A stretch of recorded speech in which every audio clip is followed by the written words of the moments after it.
Welcome back to the Casey Adams Show. Today we are joined by Michael Noicos. Thank you so much for coming to the show, Michael. No worries. Thanks for having me, Casey.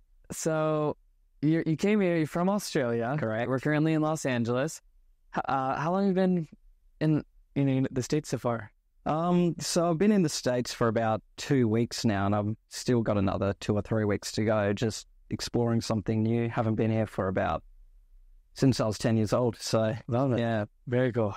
Yeah, so you're born and raised in Australia. Correct. You've been in the online, social media, digital marketing world for quite some time now. For people that may not know and may not be familiar with you and your story, talk us through at a high level, like where you spend your time business-wise before we really dive in. Yeah, so business-wise, and I'll definitely talk about this later as well, a lot of my time is really just spent, I'd say, managing a team, because when you start a business just as a sole person, well, my primary company right now that I run, it's myself and a business partner.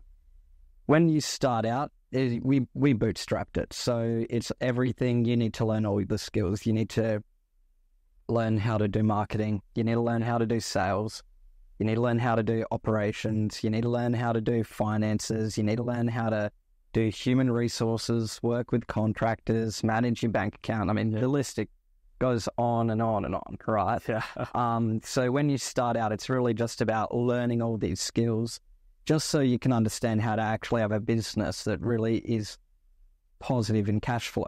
Especially if you're bootstrapping, it doesn't really work if you start up a business burning money every single week, right? So, it's really about just starting, when you get started, just to make sure you have that jack of all trades kind of skill set. But then I guess the wonderful thing about once you do actually start a business and get it to the stage where it's more passive, if you want to use that terminology, you can actually start to hire people to, delegate off different tasks. So you can actually, as a business owner, a founder, CEO, whatever you'd like to call yourself, you can then actually work more on the business rather than in the business. And a lot of that is really just about human communication at the end of the day. Yeah. To people that have an appropriate skill set for what you need them to do within your company. Yeah, absolutely. It's so great. I mean, people, especially when I started my entrepreneurial career, right? It's quite, I like to say it's kind of the opposite of what is glorified in social media, right? Especially like the passive income, like everything. There's going to be an active portion of it. Of course, there's so many different areas of where you can spend time and generate income, but it's like being an entrepreneur. You have to not only be a jack of all trades, but in the earliest phases of what you're doing, you got to do everything. You got to do marketing, you got to do sales, you got to do hiring, if you're raising capital, you got to be the CEO that's fundraising. It's understanding all these different elements of the business. And of course, there's so much great books out there, mentors out there they can learn from, but going through that process yourself, as you're saying, you got to go through it. So where did this entrepreneurial journey begin for you? You're born and raised in Australia. Where did you come from? Like an entrepreneurial family, or? Yeah, that's a good question. So actually, initially, I went to school and just, normal high school. And I was really good at just math and physics and all of those really nerdy school topics, if you want to call it that. So I was a real big math geek. Like, I was a kid that would finish work early in class. Like, you'd have an hour-long class. 10 minutes, I've done everything. And I go to the teacher and I say, I'm done. What now? And he says, oh, I don't know. That's it for today. So I'd end up like going around literally, it's quite funny, helping the other kids with their work. Because to me, just numbers and math and all of that nerdy stuff, it just came real natural to me. So naturally I thought, okay, well, I know when I'm a bit older, I'll need to make money. How do I do that? Engineering. Where did that thought come from, right? Like you're in high school. You're like, I obviously gotta make money, business, or going to find a job. Like, were you in a family environment that was like, hey, careers prioritized and held at a high degree, or what did that look like? Yeah, certainly. So it's actually interesting. So my father owned a real estate company in Australia. So that was commission only, so performance driven. And it's interesting because I guess I probably would have started a business from when I was 17 or 18 or maybe taken over my dad's. But it's interesting because I was very shy when I was in high school, which isn't surprising when you're a bit of a math nerd. So yeah, I was quite shy when I was in high school. So I never ever thought I would be the type of person to be a business owner. I just thought, oh, I'll get a job. I'll work my way up the ranks. I'll just 9-to-5 job, and find some form of engineering firm because that's a degree I had. And yeah, but things definitely took a change. So when I was 18, it was my first year of university, and one of my friends was just showing me around something to do with like drop shipping. This is about 10 years ago now. Wow. This is when drop shipping was the big hot thing. Yeah. And he was, in fact, I remember it. He drove up to my house and he pulled up and he said, oh, come outside. And I come outside and there's this big flash new like BMW out there. And I'm going, whose car is this? And then my friend stepped out and I was like, what's this? Like, you were driving a $200 like bucket of bolts before. Like, what's going on here, right? And he said, I need to show you this thing. So it was drop shipping. He showed me how he was selling. I can't remember what it was. But then, yeah, long story short, after that, I went, hang on, you're making like more money in 1 week than I'd make in 1 month once I finished this degree in about 5 years. Am I doing the right thing here, like continuing my engineering degree, or should I maybe look at this online money thing? Because to me, at least then, it was quite new. Yeah, 10 years ago, you said, right? Like, 10 years ago. In a sense? Sorry? 2013? Yeah, around 2013, yeah. So I was just thinking, I've never even heard, I didn't know you can make money online. Because 10 years ago, I mean, smartphones were pretty much brand new almost. I mean, if you think about it that way. Yeah. So yeah, that started my first entrepreneurial endeavor where I was selling, it was just a little Shopify store. I did, drop shipping, Alibaba. I custom ordered. My friend was a good photographer, so I like designed these little fashion bracelet thingies. Got them off Alibaba for 50 cents a unit, sold them for $40 a unit. And yeah, it was, and it was actually highly profitable. And yeah, that was my very first online business. And yeah, I was making about, I'd say $2,000 a week from that in profit at university. That's great. And yeah, that was crazy. But then because it was primarily off Amazon and it was the first ever business I'd run, it was just a quick success and I'd never encountered one roadblock. Yeah. And rare. Yeah, it was rare and it was lucky. But what happened is I essentially had Amazon like shut down my store, right? And then because someone had put up a bad review and we dug and it turned out it was some competitor and I got all frustrated and I gave up. And that was the end of it. I thought, oh, well, I made a bit of money, back to engineering. And that's pretty much what I did for the next, I don't know the timeline exactly, but maybe 4 years or something until I actually gave online business another crack. And this was... Wow. So you dabbled, found something, drop shipping at the time. You went in and you made some money. Something happened, store gets shut down, and you're still in school, so you sort of just put it to the side and said, all right, I'm going to go spend my time and effort and back in school. Yeah. Well, that was fun, made some money, but obviously, I mean, I love that too, because, I mean, you hear so many stories, it's like good or bad, right, of people finding something, either dropping out or pursuing it. Sometimes it works and it's the Mark Zuckerberg story, but most time, like 99% of startups fail, and that's challenging and that's real.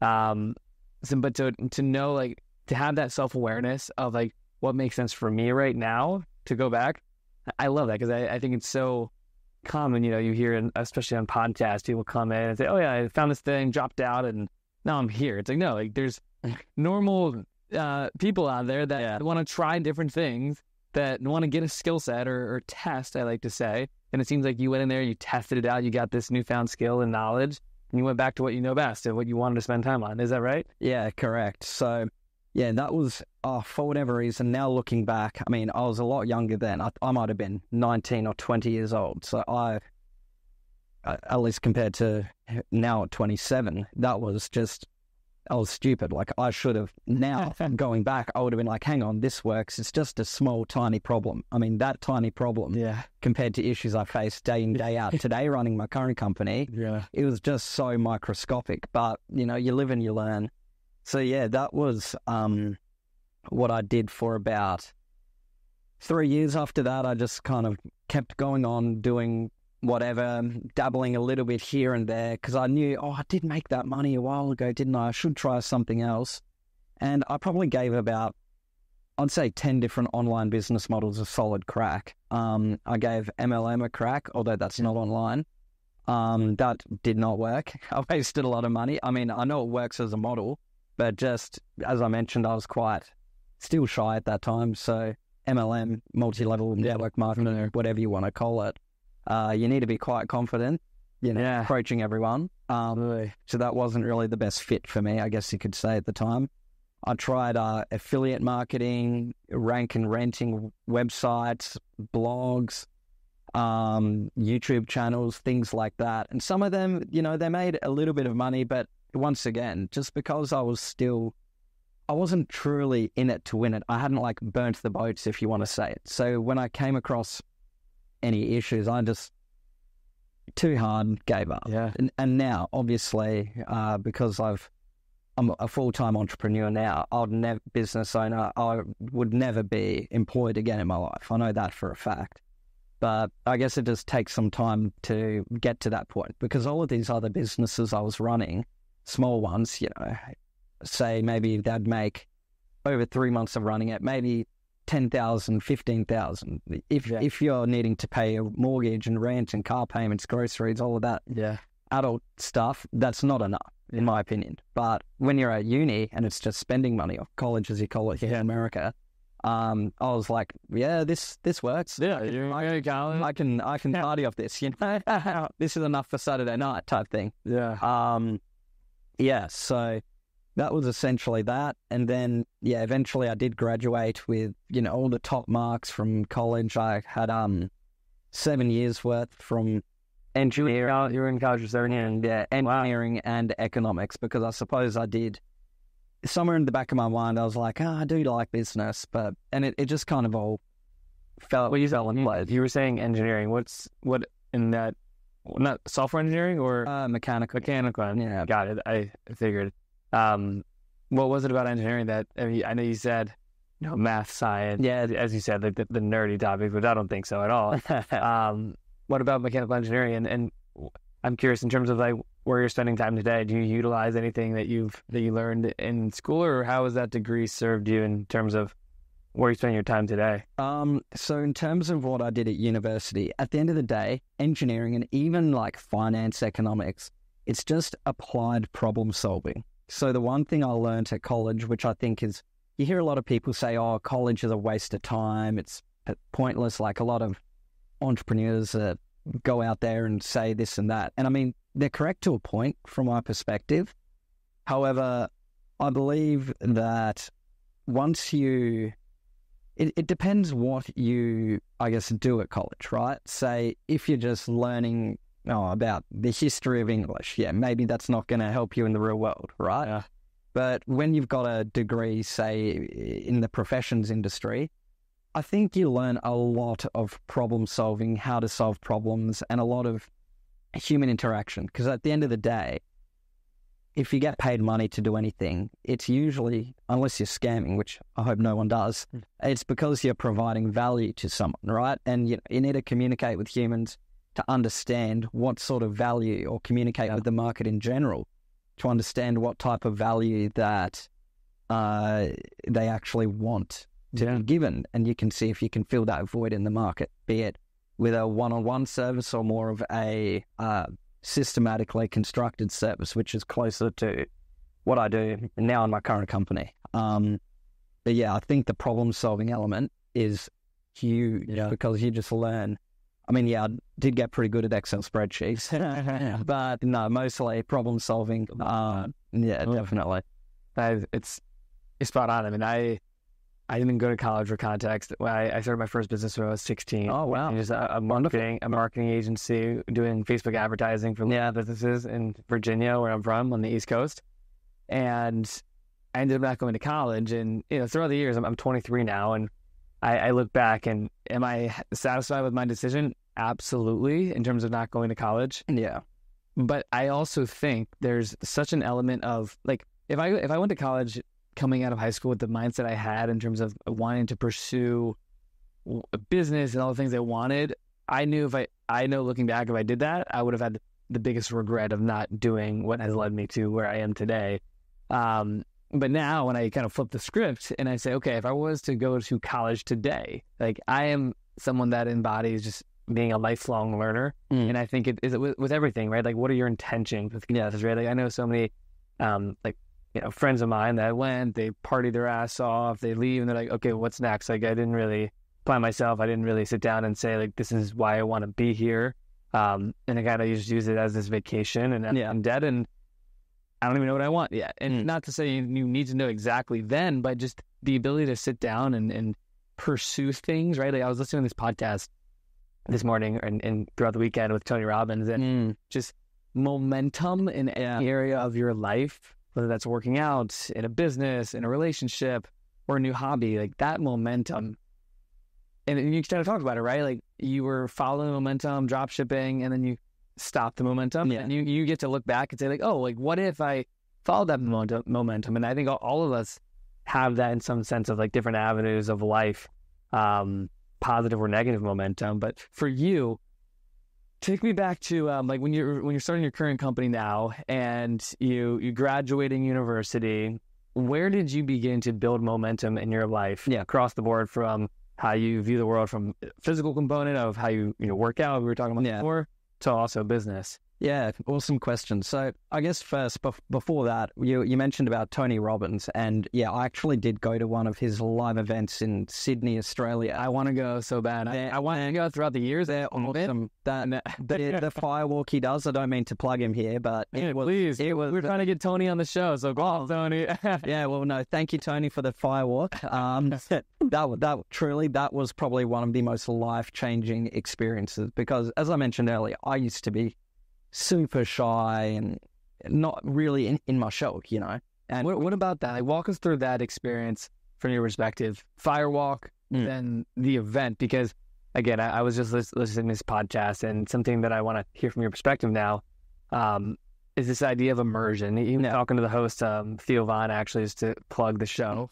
He was talking to Theo and saying, it's people that come to these events. It's one thing to see like clips on social media or watch my talks, but for real change to happen, like, you need to fully immerse yourself in those 4 days of, I think it's 12 hours a day or something longer, very extensive.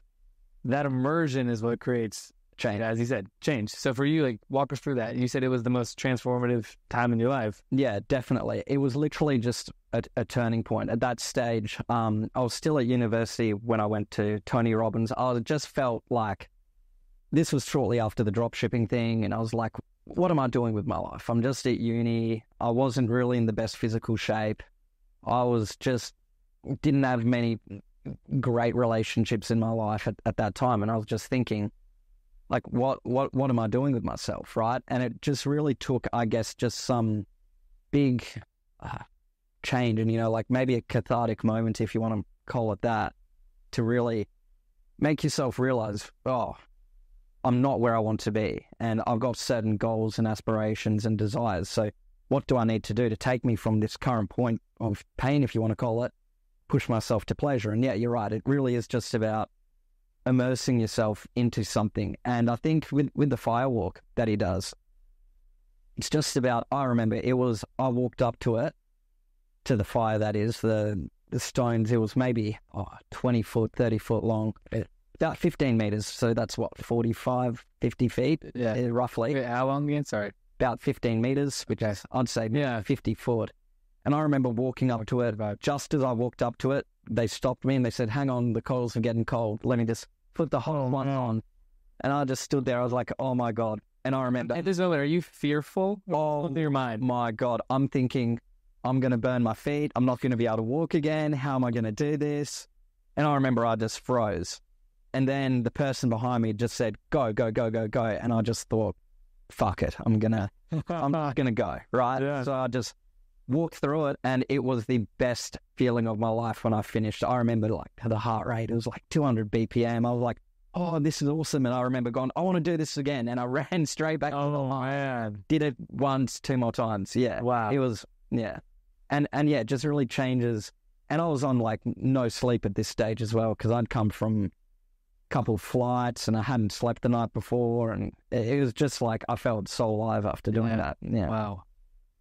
So I've always been so curious about the fire walk specifically. Like, are you dipping your feet in something before? Is it burning when you're walking across? Like, what is that sensation? Yeah, it's burning when you're walking across. You feel it. Like you're walking on fire, obviously. Yeah. But it's tolerable. It's hot.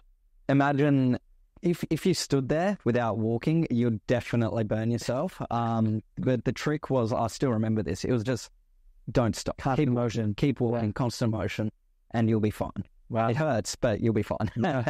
Wow. Very cool. Yeah. So just to go back to the last question, momentum. So this seems like an event in your life where you're seeking change, you're seeking momentum. What changed after that event for you?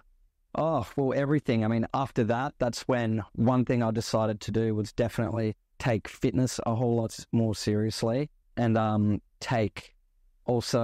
was at union board essentially, and also take these online businesses more seriously. And that's when I did find a few models that worked for a little bit, as I mentioned a bit earlier. I think the biggest thing it did for me certainly was change my perspective on life. It made me a positive thinker and think a lot deeper about being very intentional about certain actions you take, and realizing, okay, this action I take today, sure, it might give me short-term pleasure, but what's the potential drawbacks, right? Because everyone in this world, well, I'm sure most people, they want to be successful and they want internal fulfillment, and it's different for different people, right? Some people it's money, some people it's friends, some people it's romantic relationships, some people it might be being famous, whatever it might be to each person. At the end of the day, they want fulfillment, like internal fulfillment. It's just really about thinking, okay, what can I do day to day to get me to that point, right? And by just taking in those small things, it really does help you actually lead a life where you're more intentional about what you do, so that you do get that desired outcome, rather than just drifting through, which is what I just felt like I was drifting through life before, I guess you could say, that turning point. And I guess moving on to now how I did start my current business and how that all started. So tell us more about the business where you spend time today. Yeah. So there were a few different businesses in between, some where I was making maybe 5K a month, a couple where I was making 20, which was pretty good. But what really changed was I was at engineering. So as I mentioned earlier, I was doing engineering for about 7 years at uni. Got a job. It was a reasonable job, right? I would have been 25 at the time, I think, 24 or 25 years old when I had my first 9-to-5 kill me now job. And it was just a basic job. I was just working a lot with spreadsheets at an engineering company that contracted to the Australian government, just doing jobs for them here and there to do with mechanical engineering. And it was boring, right? It was really boring. I remember it was a lot of spreadsheets and supervising like people that were doing labor. So early mornings, you'd have to sometimes wake up at 5 a.m. to get to a particular job site. And, your day didn't start, even though you had to drive 2.5 hours. You weren't paid for that transit, right? Yeah. So sometimes it'd be waking up at 5 a.m., getting there at, say, 8 a.m., working, driving back, it would be 7 p.m., and then finding the time to still, I was trying to hit the gym very hard at this stage, gym, and still have a social life and actually something outside of work. But it was just not the place for me. I was there for about 18 months, and I remember every month I was getting more and more and more depressed, right? So I just thought, I need to focus. Nothing in my life matters right now. I know I don't want to do this anymore, because essentially all of my online businesses I had at that stage, COVID, long story short, took them all from doing maybe 5K or 10K, 15K a month to zero, just because most of them were to do with like e-commerce of some kind. So I was like, gosh, I don't have any way now that I know of to make money online. Like, I guess I need to do this engineering job. And it just got more and more and more depressing each and every single day. Same thing. I remember I'd wake up and I'd just think, oh, not another day, right? Not another day. And I just knew that's not, no one should live their life thinking that, all I did, the only day I looked forward to was Saturday night where I could go to the bar and get drunk, right? And maybe when I had enough energy, go to the gym. Because by this stage, when the university had ended, I was in incredible shape. I was at like 8% body fat. And wow. I literally had like an 8-pack and I was doing like 30 chin-ups in a row. Oh, man. 500-pound deadlifts, all of that stuff. Yeah. Shout out to Kino Body. Great. Yeah, of course. Thanks for helping me there. But yeah, so it was that just went downhill because I had no energy, no motivation. And I remember just looking back thinking, what have I done? Like, I used to be so fulfilled and happy and had a drive, but now it's just gone. And I guess it's because I knew I had that personality type now. I was a bit more extroverted. I thought, I want something more than this. Like, this will kill me. Just, you were unfulfilled. Extraordinarily unfulfilled, Yeah. So what really happened is after that, I was still, all my spare time, I had maybe 3 hours spare time per day. I was a remote salesperson. So I worked for another company after my engineering job. I'd get home, dinner, gym, then from about 9 p.m. or 8 p.m. till about midnight every single day, except for maybe Saturday, I'd be on the phone taking sales calls to sell various products for different people. So I learned how to do phone-type sales, high ticket if you want to call it that, for products for maybe $2,000, $5,000, $10,000, right? Yep. And whenever I make sell, I get a commission. Yep. So in working with this company, that's when I actually learned, okay, this is how because I was just a salesperson, but I saw, okay, they've got a finance department. Mm-hmm. They've got a marketing department. They've got a sales department, which I was a part of. They've got an operational department. They've got all these different departments. Because before that, every business I'd run was just a one-man show, just me, maybe a virtual assistant, right? Yep. But then I saw into what it looks like when you're working at a company. They were maybe doing $100,000 a month, maybe $150,000 a month, something like that, which, it was enough where they actually had a team. Yeah. So that's when I got really involved. I remember during my lunch break at work, I'd be like calling up the people that work there as well, just trying to absorb as much information and learn as much as possible, right? And I was, I guess through doing that, one of the owners of that company at the time, he's now my current business partner in management. Oh, yeah, incredible. Which is my current company where we do millions a month, right? And essentially, so I met him and formed a bit of a business professional friendship relationship with him. And then, we essentially, he parted ways from that company. And we started Banks Management now about 2 years ago. Yeah. So, what is Banks Management for people that may not know? Yeah, so it's a management agency where we essentially help primarily females just monetize themselves online, be it through Instagram or other, subscription-based services or TikTok, pretty much any form of monetization online from we do focus primarily, I'd say 98% of our clients are female. Yep. That's just the nature of social media, really. So that's pretty much what we do. We help a lot of these models earn extra income, be it $1,000 extra a month or $10,000 extra a month, and we usually take 50%. So of their earnings online for helping manage them and market them, whatever it might be that they do. So, that's really how me and my business partner, Fletcher, how we started this whole business. So we just started with one client. Yeah, I was going to say, just for context. So, social media management, all these different platforms, monetizing on social, it's different than, phone sale or job shipping. Did you and your partner have a background, or not, I shouldn't say background, but what was the learning curve there of, all things social and understanding monetization, the different platforms?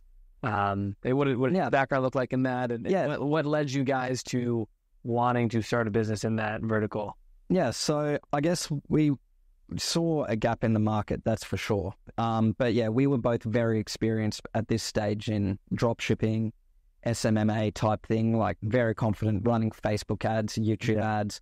I'd done a lot of copywriting. So although I was a salesperson over the phone, sales is just really, trying to sell something as it is. You're trying to sell usually one-on-one. In copywriting, it's usually trying to sell one person to writing the copy, and you can easily distribute that to many people, right? So I had all of these fundamental skills after working in drop shipping, blog writing, direct sales over the phone, cold calling. That was fun.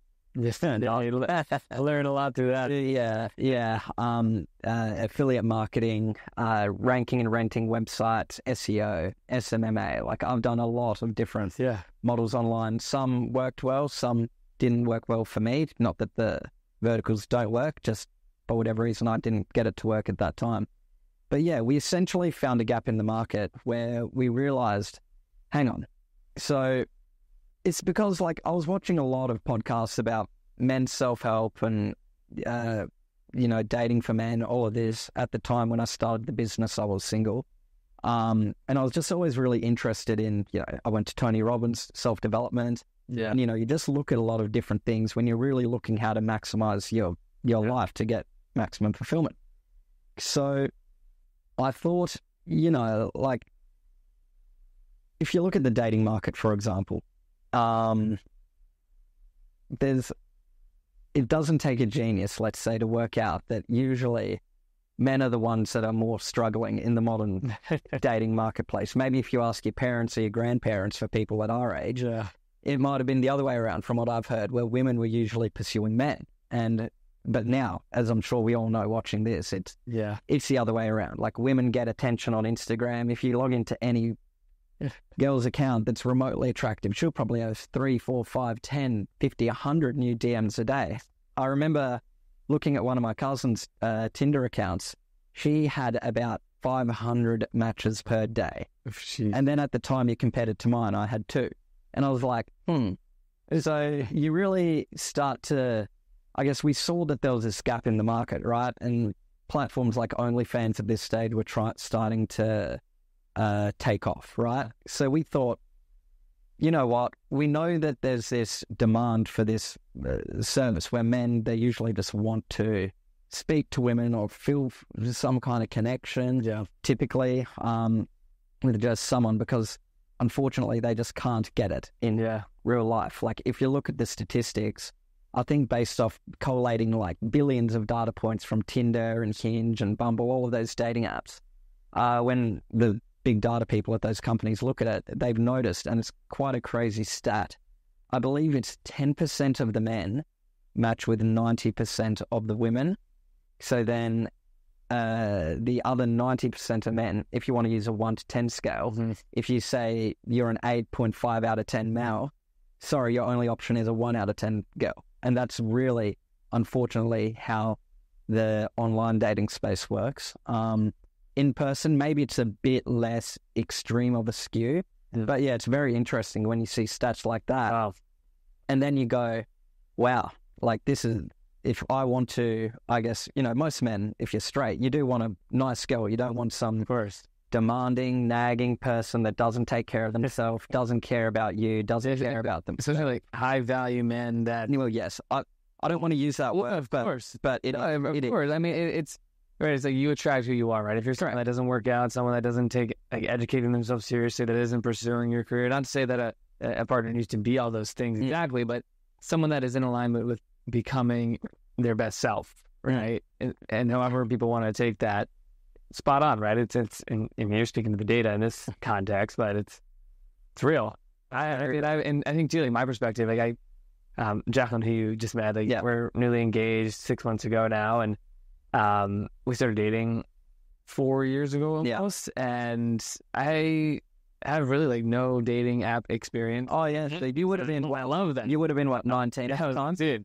Yeah, and I guess touching on that, it's interesting. I've seen what dating apps are like when, say, I don't like using this word, but it's just the easiest way to explain it. A low value man versus a high value man. Say you're putting up pictures where you're you don't present yourself that well. You're a bit fat. Your pictures don't look that great. It doesn't look like you've got anything exciting going on.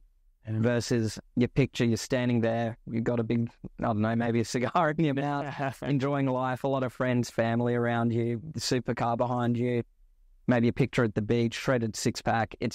You're experienced on all the checkpoints. Yeah, pretty much. The experience on the dating app, it goes from one match a day if you're lucky to 100 matches a day. You're like, oh wow, is this what it feels like to be a girl?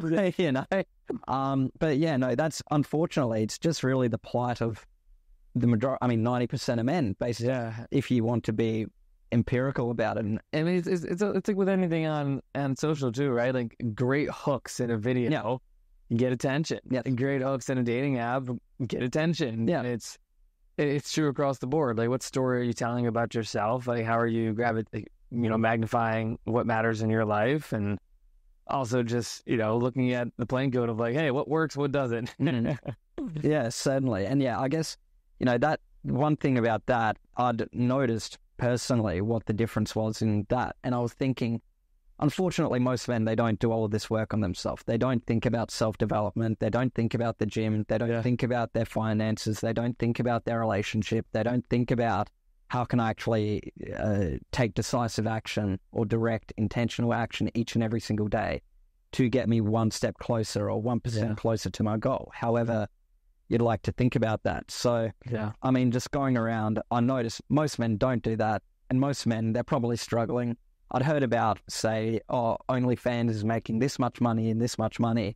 And I was thinking, and my business partner, we were talking about it, and this is how it kind of started. We were thinking, okay, I mean, there are a lot of men out there that clearly struggle. We know why OnlyFans, as an example, works, like why so many men spend so much money on that platform, which I've seen through my own eyes. It's crazy. Sure.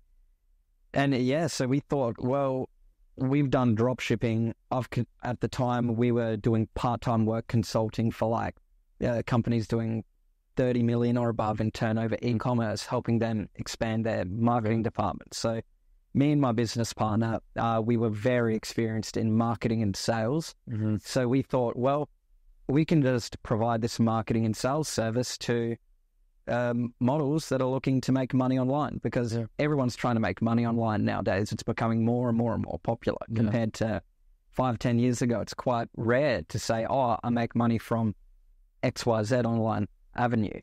Whereas now today, it's more...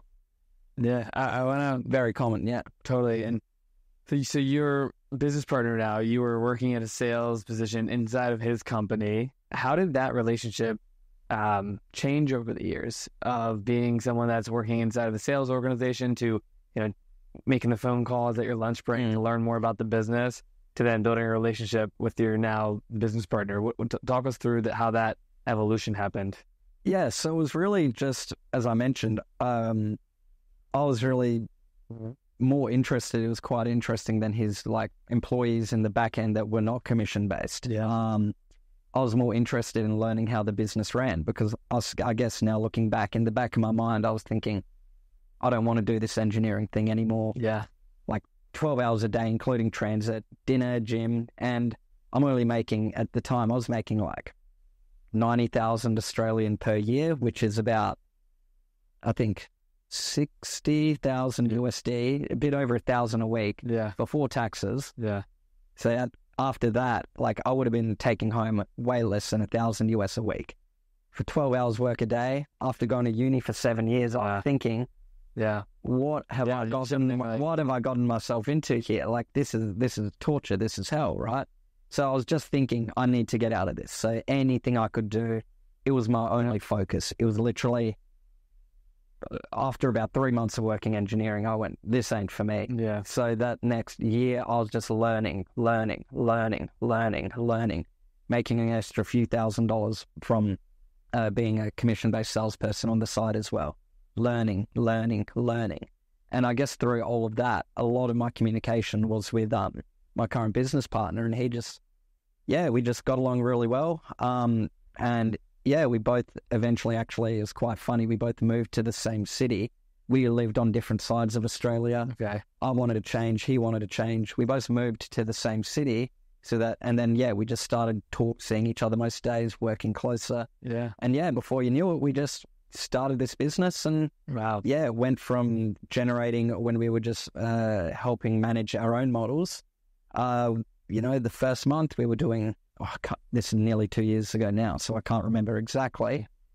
In our first month, we were maybe pulling in about 15 grand a month. In our second, we pulled in about 45. In our third, we were doing well in excess, over 100 grand a month in profit, USD. Yeah. And then, that's pretty much how I come to started. Oh, it was exponential momentum. Yeah, because we very quickly, it was the only thing I focused on. I remember I'd wake up, I'd sit at my laptop, my ass would be there, except to eat food and go to the gym. Yeah. And that's what it was like starting up a company for the first 9 months. Yeah.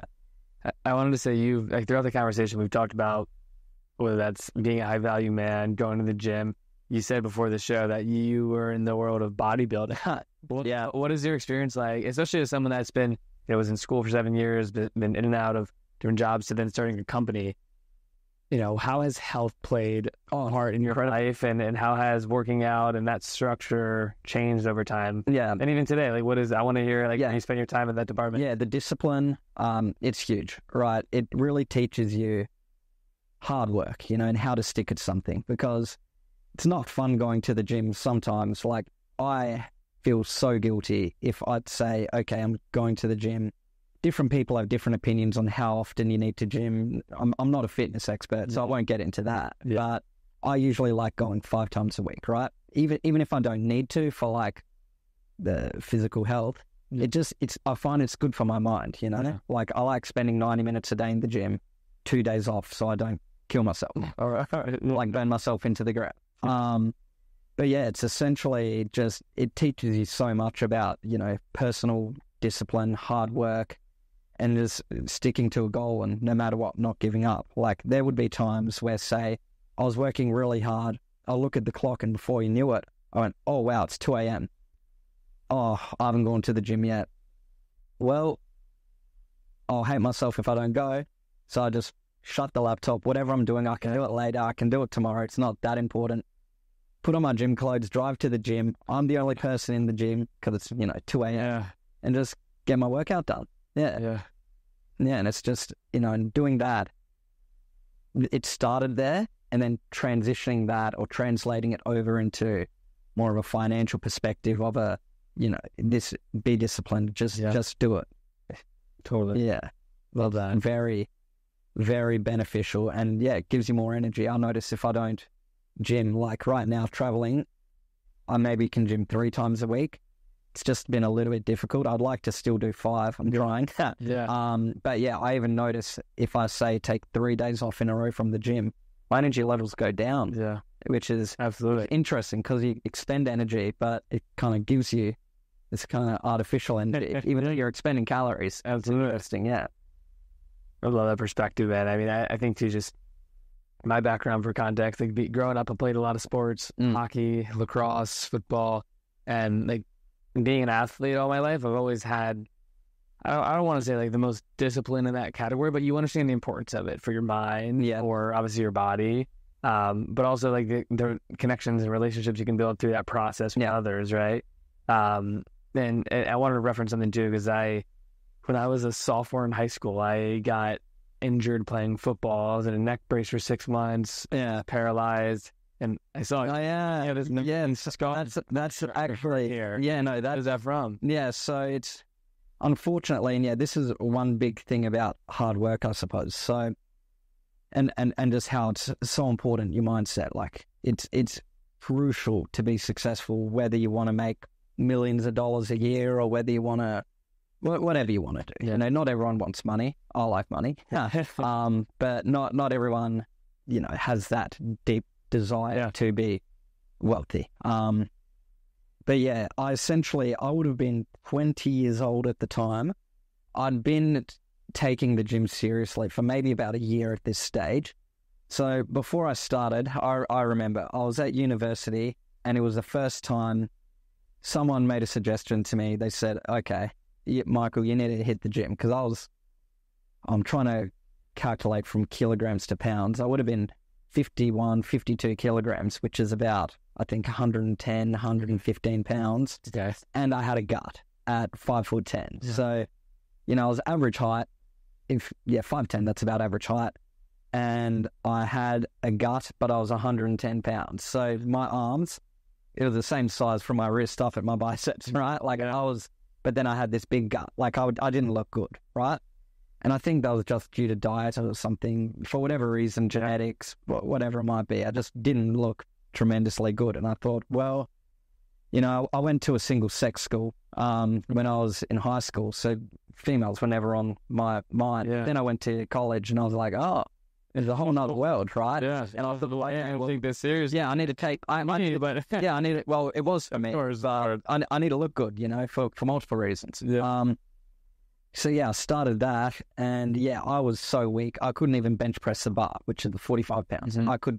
I remember like, too hard. Like I could maybe get 5 reps out of just the bar.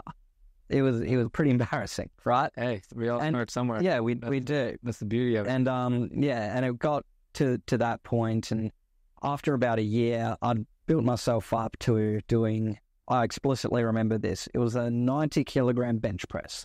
For 1 rep, I hit it, and I was ecstatic. 90 kilograms, it's about 200 pounds. Okay.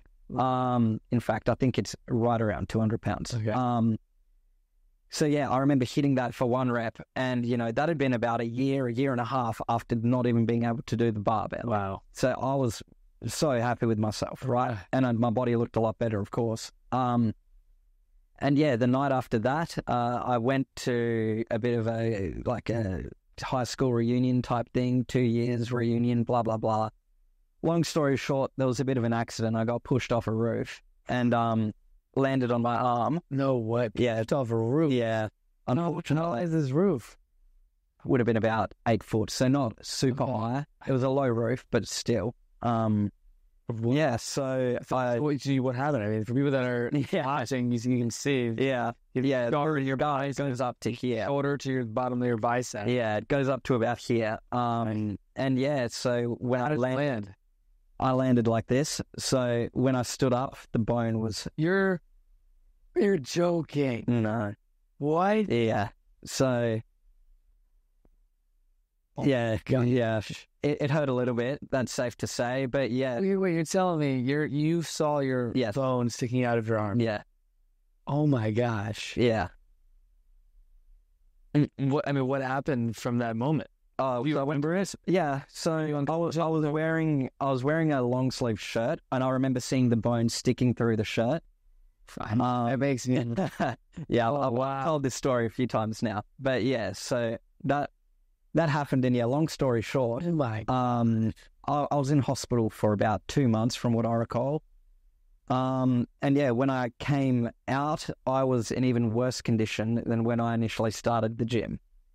And I remember, I just thought, oh, I hate how I look again. I got all depressed again because, you know, I'd lost all my progress and all of this. And I went totally against the surgeon's warning. He said, don't you dare lift any weights for a year. Don't do it for a year. What was you? And I relate in a different context, but like I was in a neck brace for 6 months. Not fun. And that led to, I was diagnosed with interspinous ligament damage. And more than the injury, but like the mental aspect for me, I was so depressed. This is when I was 16, like depressed, hated life, angry, pissed off, all that stuff. Could never play football again. And it was like this injury that changed the course of my life. So for you, how old were you again when this happened? 20 or 21. 21. You're in the hospital for 2 months.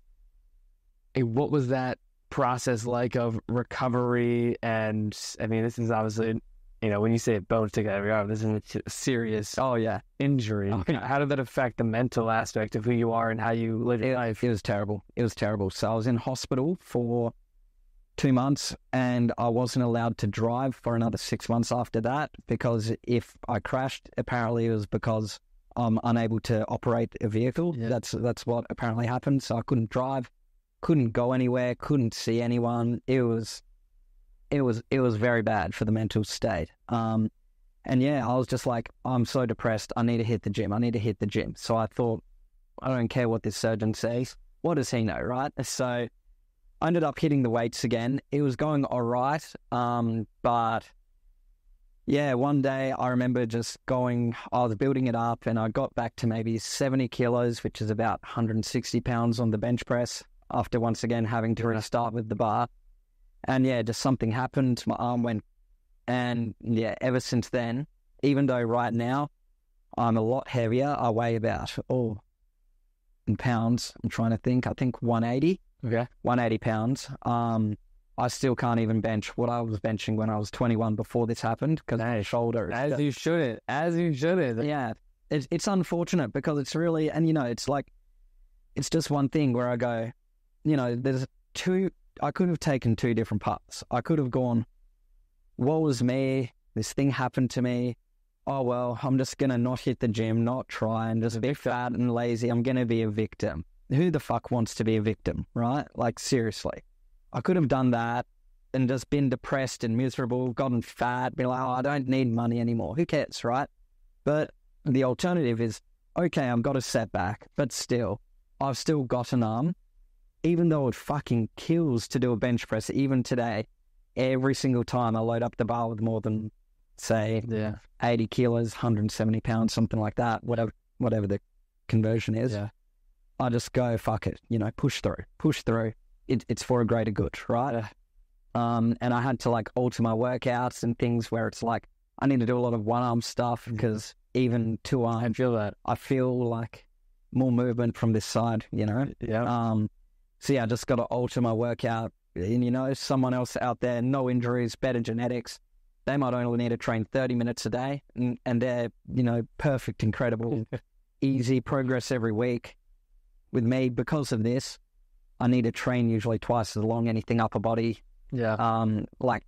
I can do one-arm chin-ups with this arm. This one, I will never be able to do it. So what was, I feel you. Diego and I were working out every day, and there's so many movements that my neck can do kind of stem to my shoulders and to the side a lot, and it restricts me. And it's to the point of I've sort of let myself feel restricted because I know that if I push it, something can seriously go wrong, and I don't want to mess around with the spine. And of course, even with your arm, right?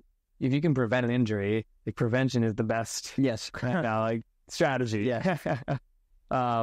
But for you, how has it affected your life today? Do you have full mobility in your arms outside of bench press and trying to do the weight? Yeah. Outside of in the gym, how has it affected your day to day? Yeah. So up until about 2 or 3 years ago, I felt it day to day, but now it has been about 7 or 8 years since this happened.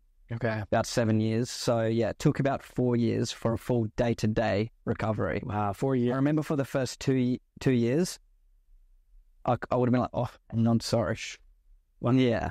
It was at that level for about 2 years. Yeah. So I didn't ask. So how did you fall from this 8-foot rooftop? Oh, I got pushed by someone, unfortunately. Wow. Yeah. Did you know this person? Yeah, it was just someone I went to high school with. They were just, unfortunately, just not in a... They were in a bad state of mind, and they just took it out on other people, and I was one of them, unfortunately. Wow. Yeah. That is rough, man. It's crazy, though. Speaking of Tony Robbins, right? It's so many great things in life stem from massive setbacks. Oh, yeah, does it ever? And most of the time, that, and the reason, setbacks are a good thing, in my opinion. I'm happy for the fact that in certain areas I've had to struggle immensely, right? Because before this happened, I was maybe going to the gym 2-3 times a week. After it happened, I was going, once I was able to kind of get out of bed, I went to the gym every single day. I did not care what else was happening.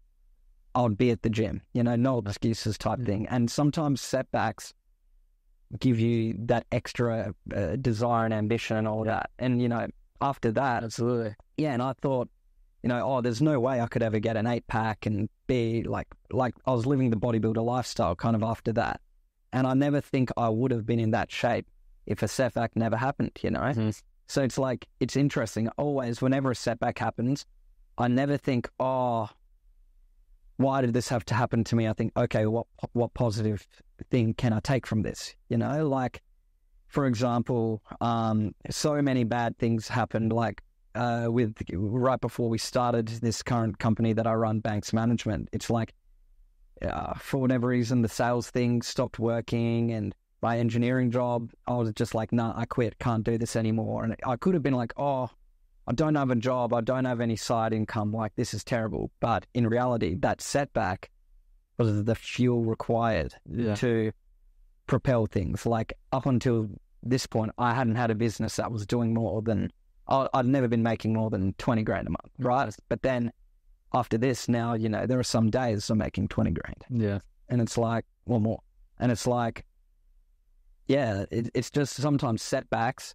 You need a bit of a setback to really slingshot you to what you need to do. Yeah. Absolutely. And it's just about, really, really pushing through that. Absolutely. Yeah. I love that. I mean, there's beauty in the pain, right? Like, I like story. I like pain. I like pressure. I like stress after that, because I know that, you know, diamonds are formed from pressure, right? Yeah. So absolutely. That's a gnarly story, man. Yeah. I'm so glad to hear that you're recovered and you can. Oh, thank you. Do all the things. I mean, injuries. It's just, you know, it reminds you, right? Even for me, when I remember someone that is now I get to consider a friend. A friend of mine. His name is Nick Santostasso. He actually has opened up for Tony Robbins. He's one of the best speakers I've ever seen.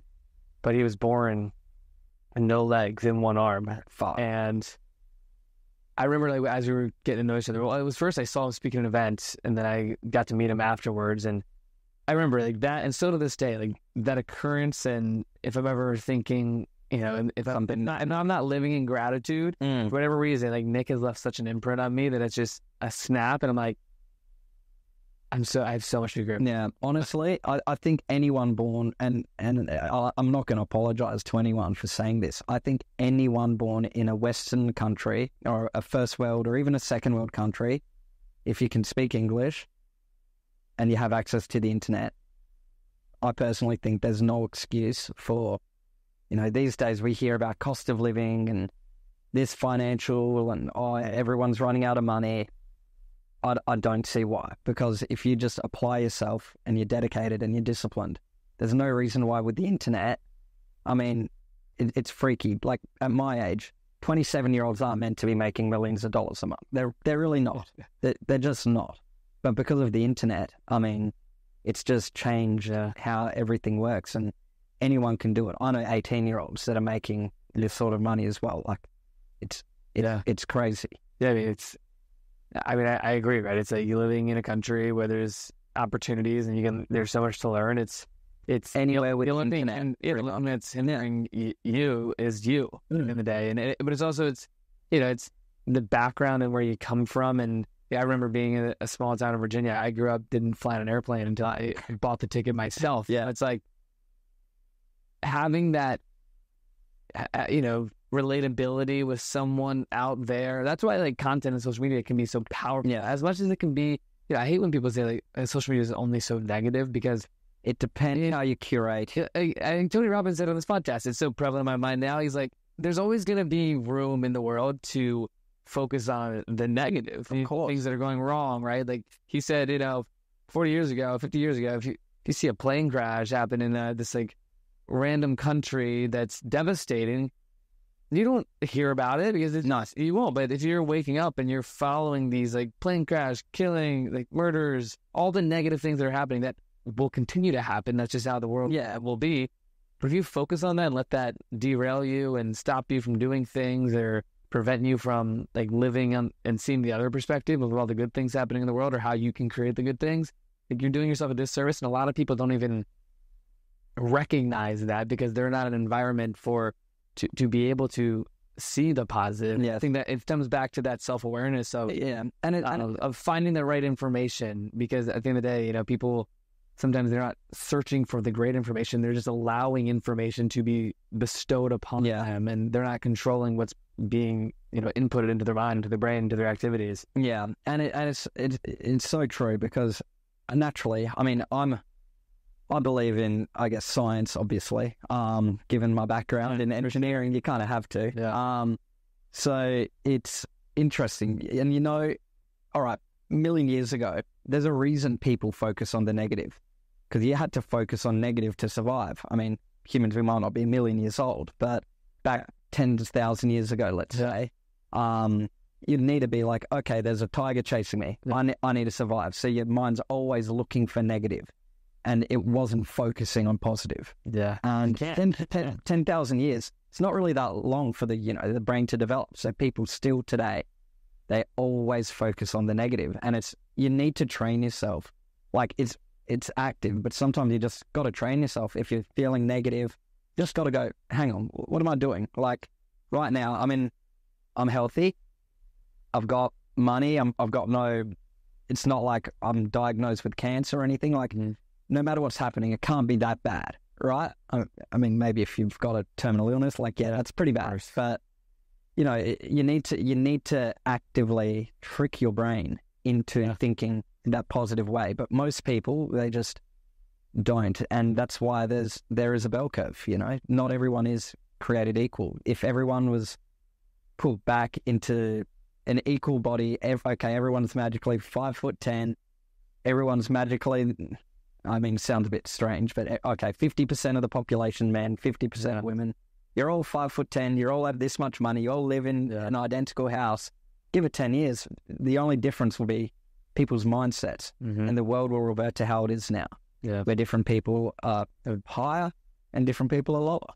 And it all fundamentally, it does come back to your mindset, because I've seen myself, I guess, using finances as a measuring stick, how my mindset was in times where, like, having a lot of money doesn't make me positive, but being positive helps me make a lot of money, if that makes sense. So it's like a one-way correlation. Love that. Last question before we wrap up here, Michael. I could go on and on. There's so much depth to dive into, but you've talked a lot about personal development, and obviously throughout your journey, you've had many defining moments of transformation, of injury. What's been some of the best advice that you've received over the years that you want to share with the audience today? You're putting me on the spot here. I think it's just, you always need to have a goal, like a goal or a vision, just something to push towards. Like with me, for example, and I'm never going to change. I remember when I was at college and I had no purpose, no drive. I was just going through, taking my lecture, passing my test, whatever. If someone was like, oh, I want to go to the beach for a couple of days and just hang out, that's awesome. But now I'd be like, hang on, if I just do this, like, how am I bettering myself, be it physically or mentally or financially or spiritually or relationships? It's like now, my brain, it's running 24/7, and it's always thinking about what can I do? Like, to some people, if they say, oh, I want to spend a day at the beach and just sit there and do nothing, to some people, that's the best day ever. To me, that's torture, And it's like, sometimes I think you need that type of mindset shift or kind of paradigm worldview to be someone. I mean, I'm sure a lot of your viewers are entrepreneurs or entrepreneurially inclined. I'm sure they, I think if you want to be financially successful, by the way, I think that's a great thing. I hate people that try and put a negative sticker on money. Money's just an amplifier. If you're positive, you'll be more positive. Like I've been able to donate to more charities and all of that, and help more people. I'm not stingy, it's like, compared to if I had $100 in my bank, I'd have to be stingy, So I think money's an awesome thing as long as you use it properly. And but part of that and a part of being successful is just having that perspective when you wake up. Okay, what can I do today so that when I go to bed, I know I'm one step better than 16 hours ago. Right? Absolutely. Yeah, I love that, Michael. Before we wrap up here, I want to give you the opportunity for the audience to know, where's the best place for everyone to follow you, to stay connected with you, just to learn more about everything that you have going on in your life? Yeah, for sure. So you can follow me on YouTube. It's just search Michael Noicos. And Instagram is Michael Noicos, no spaces. Pretty easy one to remember. And for my company, Banks Management, it's just Instagram, Banks, BANX, Management, or MGMT for short. So at BANX MGMT. Yeah. Easy. I'll be sure to link it all down below. Yeah, awesome. Thank you, Easy. Well, Michael, I just want to say thank you so much for taking the time to come on the show today. Hope you have the rest of your trip here in the U.S. I hope it's a great time. And for everyone watching or listening, make sure you go follow Michael, check out everything he has going on.